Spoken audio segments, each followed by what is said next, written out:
আসসালামু আলাইকুম। Sorry for late. এই ভিডিওটা ছিল গতকালকের, শুক্রবারের। কি জানি বেশ কিছুদিন ধরে ঘুম আর অলসতার কারণে কিছুই করতে ভালো লাগছে না, তাই এর জন্য ভিডিও দিতেও লেট হয়ে যায়। শুক্রবারের দিন অনেক বেশি কাজ থাকে। আমি যতই বলি যে ওই দিন কোনো কাজ করব না, তারপরেও যে কোথা থেকে কাজ চলে আসে বুঝতেই পারি না। তারপরে সকালের কিছু কাজ ছিল, ওগুলো শেষ করে এখন রান্না করতে আসলাম। তো আজকে ভাবছিলাম যে খিচুড়ি আর গরুর মাংস রান্না করব।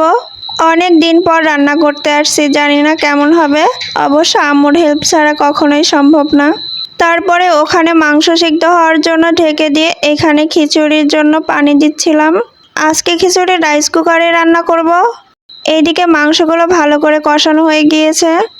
রান্নার ভিডিও করার সময় এই একটাই বিরক্ত লাগে, রান্না করার সময় যে ধোঁয়াটা তৈরি হয় ওইটা সরাসরি ফোনে এসে পড়ে, তার জন্য আর কিছুই দেখা যায় না।